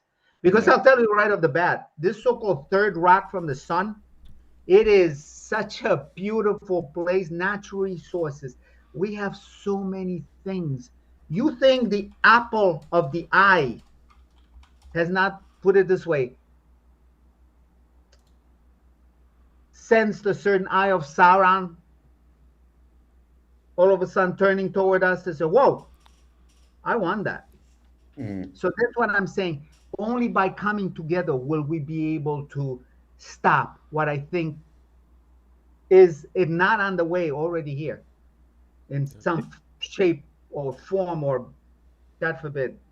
Yeah, I don't want to make it too bleak, so I'll just leave it there. To answer the from my perspective, sort of adding to what Sal was saying is, I'm reminded of the scene in Oppenheimer, the recent film where Oppenheimer goes to Einstein, and there was at one. I'm not spoiling this for anyone's, just heads up. There was at one point a calculation made by Edward Teller, which indicated that perhaps when they set off the bomb, even during the atomic bomb during testing, they would cause a chain reaction that would ignite the atmosphere. So what Oppenheimer did was he saw Teller's equations and he said, "Holy shit, this may happen." So what he did was he goes, "I'm going to speak to the one person in this field of physics I disagree with the most, which is Einstein, to get which is the best thing. If for example, if Sal and I disagreed, I actually want to work with Sal more because we disagree." But anyways, Oppenheimer goes to Einstein and says, "What do we do? Like, what do we do about this?" Einstein says, "If this is true, the chain reaction," he goes, "you stop now and you show the Nazis, and so both of you don't destroy the world, basically." Now, yeah. I don't mean truly, to be bleak, we either but come together or we shall definitely perish apart. Yeah. And I didn't expect. And I will tell you right off the bat, I have a feeling that Earth has far more dangerous enemies than we have on it. Yeah. Right. That's my opinion. I agree. An instinct, a little birdie in my head. And I don't mean to be so conspiratorial, but what if maybe some of these adversaries are right in front of us and we don't know it? It's God forbid, brother. Yeah. Yeah. And that's funny. I did not expect you guys to have those opinions, although I mean I didn't know exactly what your opinions would be. That's why they say ignorance is bliss. If I could Sometimes it's better to be stupid. I'll tell you the truth. Here's honestly that Ashton, I say this to you in your audience, and I'm certain I don't need Sal doesn't need to hear this because he knows better than me. From where I stand, No, sir. from where You and I are of equal footing. Remember, I really mean what I say. You and I have the same pedigree. That's why I call you Dr. Rossi. I believe from an academic standpoint, I have that ability. Now, whether it's true or not, I leave it to my betters. But I think of you as doctoral level. I think you would have survived a certain PhD qualifying event that makes people cry, makes grown people cry. I appreciate qualifier. Everybody should go through it one time in your lifetime to see what, how should I say, it puts you in your place. Yes, right. Very much. Well, one of the things, Ashton, is I wanted to say, and forgive me to the audience if this sounds like a bleak sort of answer, but one of the reasons I think Brother Sal and I are speaking publicly like this is because we're so frustrated with what we're seeing behind the scenes. And I say that carefully, but this is where it's a tough thing. I'm of the view, humbly, I don't think any of this stuff for now is going to come out and everything's going to be happy and everyone's going to be fine. I wish, but that's just my opinion. Have you seen something recent from someone that I hold in great respect because I know his origins, Senator Charles Schumer. Yes. They plan, if you look at that amendment, for the next 25 years. Am I wrong in what I understand? This will never see the light of day. This kind of physics will never, ever see the light of day. And trust me, if a certain event in the past that I will not name, but everybody on this stream will know exactly what I'm talking about. If that particular event can basically go from epoch to epoch to epoch, never having been declassified. Right. You think this sort of physics will? Just no need to answer that question. Maybe not to put you on the spot, but maybe one day, Sal, we should do a paper together on the Superforce, a different. I'm trying to work with some now with Dr. Brandenburg. Him and I are trying to come up with something on engineering the Superforce. He knows a lot more people. Again, he's of the physics pedigree. He's a plasma physicist. He's done a lot more in the past. And remember what he said about Mars. Remember Xenon 129. Yes. For goodness sake. Yeah. If just half of what he's come up with is correct. Yeah.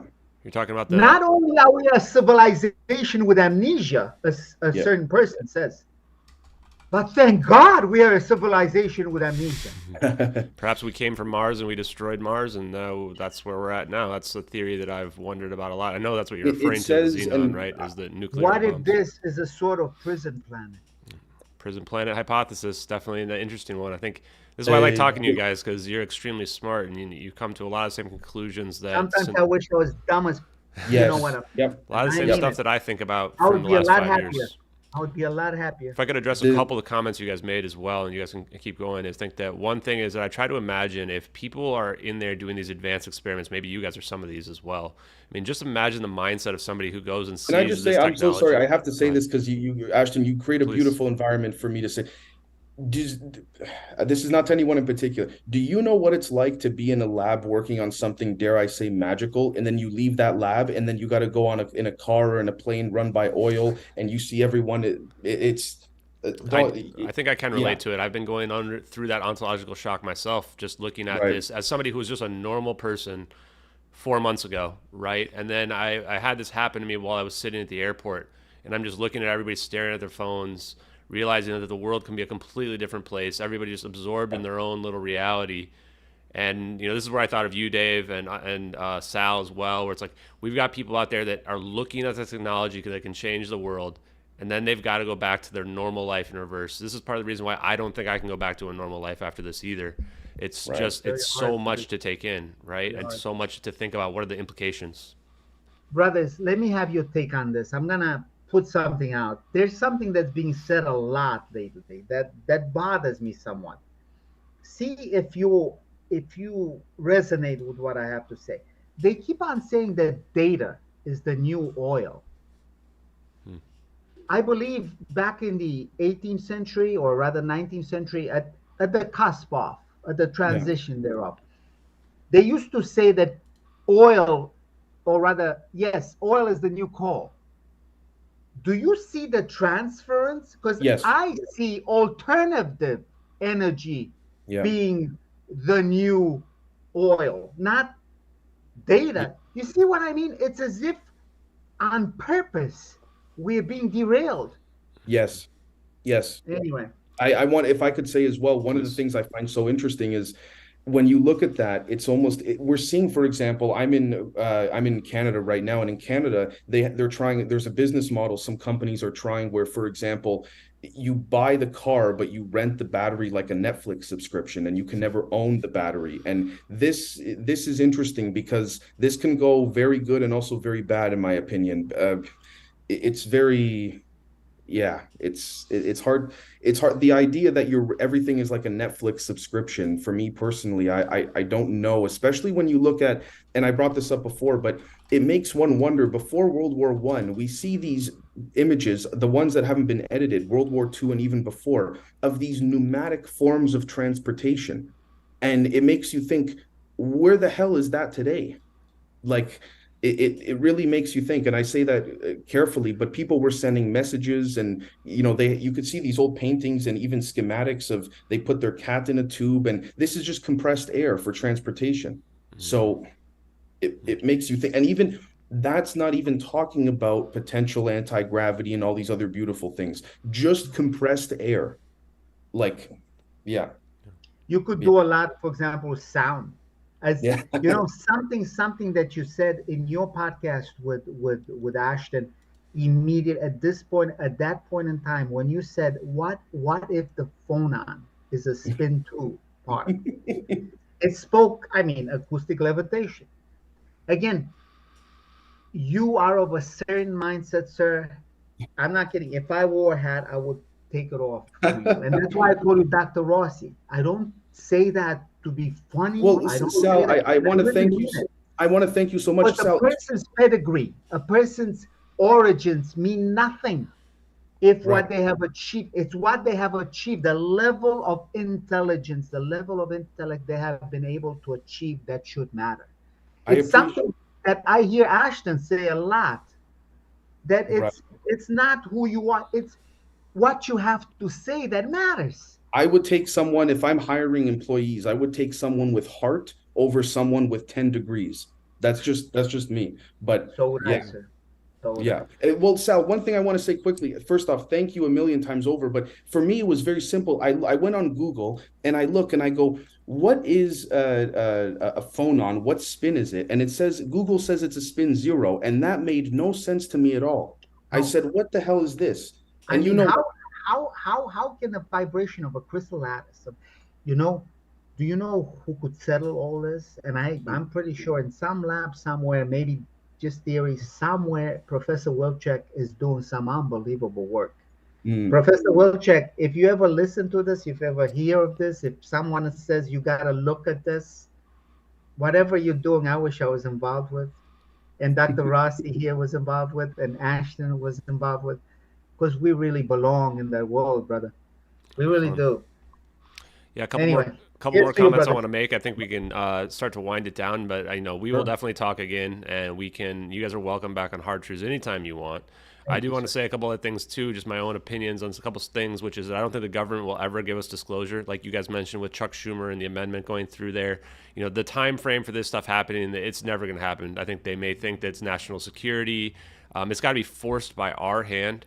And the other thing I want to say is, if I was president, I would be seeking peace with every country, even our enemies, because when I look at this technology, as you guys mentioned, I think the ultimate answer for how we get this information out there is we have to have peace amongst human race entirely, because otherwise there's no need for anyone to go hungry. Yeah, there's no need for to be hungry. There's no need for anyone to be homeless. There's no reason why we should have wars and be fighting amongst one another, which are just for money.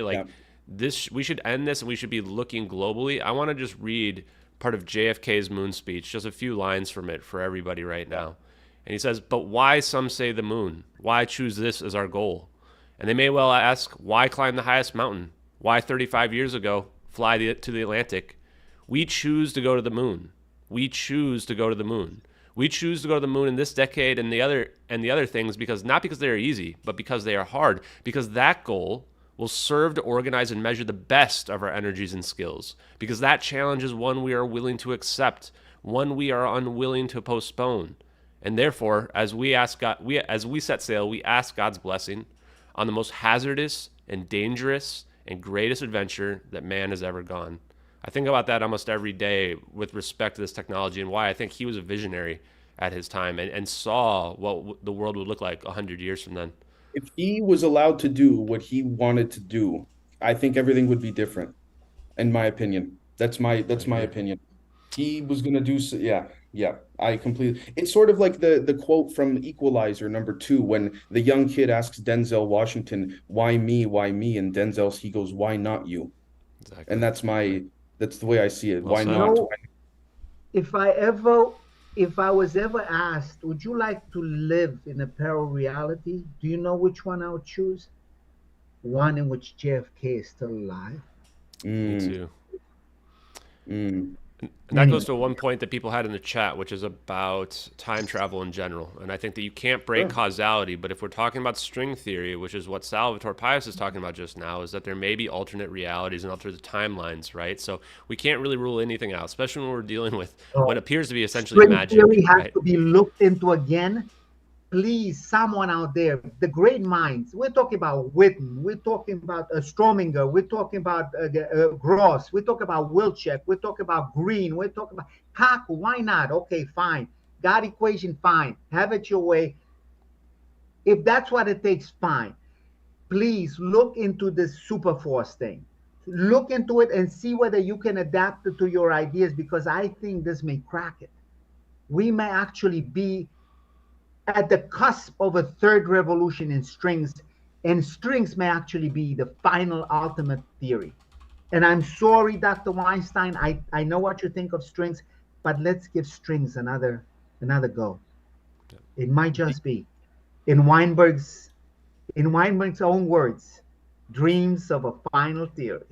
Anyway. If I could say quickly, Ashton, with regards to the causality comment, I would revisit that in terms of the notion of reordering causality via entropy. And to give a practical example very quickly, remember that case many months ago, maybe you guys heard about it or not, where it was some family claimed there were aliens in the backyard and they heard all these footsteps, and in Las Vegas, I think it was.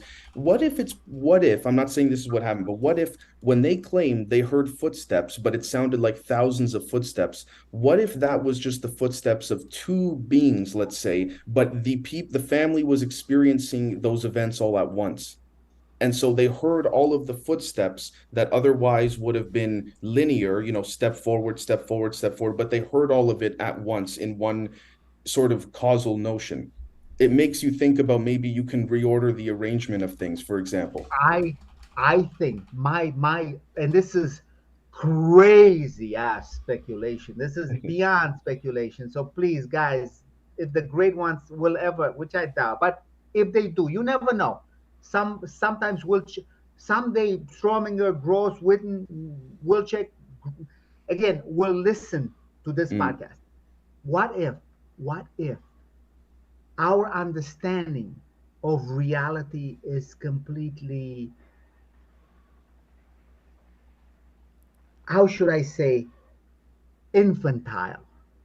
Mm-hmm. What if our senses are not truly woken up to the possibilities of true existence? What, for example, there's one incident that there's one thing that in my mind. Have you ever heard of the jinn? DJINN. Yes. In Islam, they're thought of as quasi-demonic, but not quite. They were the first. They were the first brought forth by God. They were the first created before us, before humans. The jinn supposedly were creatures of smoke and fire. Doesn't that sound like plasma to you? Anyway, I'll just leave it there. They're things we must be open to. Yes. But we understand as supernatural.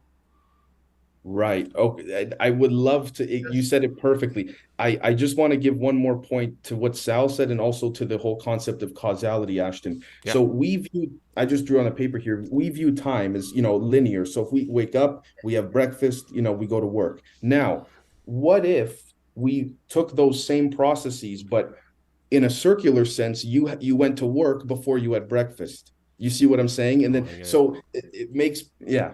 Did you see Geometric Unity by Dr. Eric Weinstein? Yes. The idea of multiple temporal dimensions? Temporal dimension, yes, yep. Yeah, now, I think, what wouldn't it be a beautiful thing if all this could... I don't want to give up on strings. I think somebody should look into seeing how superforce can bring us out of this lull. Would you say, Sal, the superforce is a semi-classical unification of string? This is why, yes. Yeah. Why would the Planck force, something that does not have H bar in it, reside in the theory of the great Albert Einstein? We talk about the gravitation, the G sub mu nu equals, right, 1 divided by superforce times T sub mu nu. Right. Take it on the other side as a linear operator. Why is it saying that it is possible? It is possible that the superforce acting on a spatial temporal geometric local structure give rise to energy density, hence matter. Could we 3D print under certain conditions stuff? Bohmian mechanics. You understand when I'm talking about materialization, dematerialization? Oh my goodness. Yep. Maybe and it talks to the Higgs field. But anyway, just leave it through polarization operators and So I want to say on the time thing as well. I put in the chat the egg, which is I think Andy Weir is the one who made this video, and that video I think describes time in the same way that Dave Rossi did just now, Brother Dave did, which is a beautiful concept that we only experience it as linear because that's how our minds process time moving forward. But there's no reason why someone looking from the outside from another dimension couldn't see it flowing in other directions or completely stopped entirely. So I think that if people want to understand it better, watch that video I put in the chat. I think it really explains it pretty well. It speaks to the one electron universe theory and the whole notion of Feynman and Wheeler talking about how a positron is really an electron going. But and then that brings me to the film Tenet by Christopher Nolan, how we may be moving forward, but we see the environment as backwards, but from the environment there going forward, we're back. Yeah. So, guys, I think we're going to, slow this one down here now and bring it to an end. But I want to give you guys each an opportunity to plug anything that you want to plug. We'll start with Salvatore Pais, Brother Pais here. Anything that you want to plug for the chat and for the people watching? I just want to say, please, guys, look very carefully at what Ashton has to say about the incident. I think this may be the closest thing we've ever had to disclosure.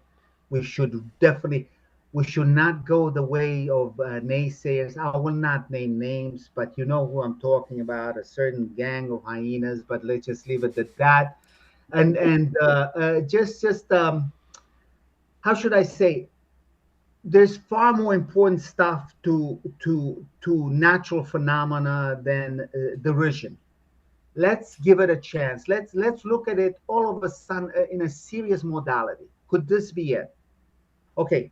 So this number one, don't forget, Demystify Psi, podcast with Nastia and Shiloh, great guys, doctors, Dr. Rossi, doctors, both Nastia, and don't forget Alien Scientists, don't forget Jeremy Riss, don't forget Jay Anderson, okay? Jay Anderson, Project Unity, don't forget Theory of Everything with Kurt Jaimangal, he's doing some incredible, oh my goodness, I wish I was on it again too, but I think brother Jay Mongol forgot about me. Anyway, it is what it is. But the whole idea is this: look into these things and don't dismiss them. Yeah. Don't dismiss them. Yeah. Think of how could this be possible? If it is possible, why? Why was it done? Because that speaks to the great heroism of this certain lieutenant commander that I will not name, which is another, right up there with Alessandro Grush, Cold Heart, the whole deal, Putov, All these are heroes. Davis, yes, I can't believe I'm saying it. Why not? And you know, come to think of it, even Safari, in his own crazy Wolfman way. And Jack, please, come on, man. If anything, let's share the super force. But I'm sharing with Dr. Brandenburg right now. You got to talk to him. If he shares, fine.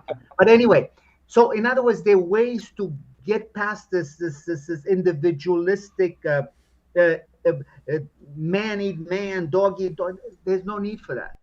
Together we shall overcome. Unification, not polarization. This is the only thing that will save our godly nation. Otherwise, gentlemen, it's over. It is over. The enemy has us in the crosshairs. And I am afraid that unlike a certain Commodore Perry, who said those immortal words, we have met the enemy and he is ours. Yeah. This may not be so this time around. That's all. Thank you very much, Ashton, for this tremendous opportunity. Thank you. Awesome. Well, if I could, thank you. That was beautiful, Sal. One thing I can say to the audience, maybe on a little bit more of a technical side, is for those interested, look into the possibility that electricity and magnetism may be two different expressions of the same force. And if we sort of view that sort of in a philosophical transitioning into a physical sense, we may be able to see that some like the accessing the super force. Oh my God. Oh my God. Oh, Dr. Rossi, sorry to interrupt. No. Beautiful talk. I just got to say again, senility. Somebody should look and the one thing in Maxwell's equations that's already got me all, Anyway, up in the twist, it's that grad dot B equals 0. The whole idea that there's no such thing as magnetic monopoles. But remember what Dirac said. Yeah. What if that grad dot B does not equal 0? What if it's a different zero than what if it's a different zero than the one we're used to being taught? After all, the great Cantor said there are many sets of infinities. Why not certain zeros that are not exactly 0? Right. Just leave it there. But yeah, right. Very interesting. Okay, I'm sorry. I'm done. No problem. Sorry, Ashton. Okay. You're fine. I would like to leave your audience with one thought, which is, and this may sound out there to some people, but what if this goes all the way back to Pythagoras' theorem in terms of understanding this? What if there was an understanding that Pythagoras had that when we see I'm speaking to quadrupole unification, Sal, and that geometrically, what if, for example, we think just basically looking at things in a different way? I'm not saying they are, but what if, for example, those Van de Graaff generators, when you touch the capacitor and your hair goes up, what if what we call lightning strikes are large versions of when you pulse a Van de Graaff generator, as we see if we start to think of things like this, perhaps as people see you get a voltmeter and you put it into the ground and there's suddenly you get current and all that. What if we start to view things as so in our face that it may work, that maybe something does? And that's what I would like to leave everybody with. Awesome. Yeah, and again, Dave Rossi is the Generation Z podcast, so make sure you guys check that out. Make sure you follow him on Twitter as well. Salvatore Pais avoids social media, so you have to just get in touch with him directly. Tim Ventura. Oh, yeah, Tim's great. Yeah. Oh, my God. He's had, come on, man, Lord Martin Rees. Oh, my God. If I was in the same room with him, I think I'd lose it. I'd talk all kind of speculation answer. He'd start laughing and say, goodness, where did you get your degree from? If I could say one more thing for those interested, because I would love to do sometime a space either with Ashton or whoever, but at Podcast Z, no spaces, no capitals, Z spelled ZED, on Twitter for anyone that's interested. And also phasehelix.com is the name of my company if anyone's interested, consulting to anything in that regard with regards to the physics in certain areas. And that's about it. I want to thank you so much, Ashton, for doing this, brother. Yeah, no, highly recommend both these guys. If you guys are trying to get any opinions, any contract work, reach out to these guys 100%. This is Ashton Forbes here of the Hard Truths podcast. I work for the government. Yeah, only Rossi. Yes. Yeah, you don't go chasing down Sal. The only way you reach out to me is through a certain gentleman in public affairs office at a certain office that works for the Navy. Thank you. Right. So yeah, just to close it out then, yep, this is Ashton Forbes, and this is the Hard Truths podcast, where we bring you the hard truths, the things that people have a hard time understanding to be real.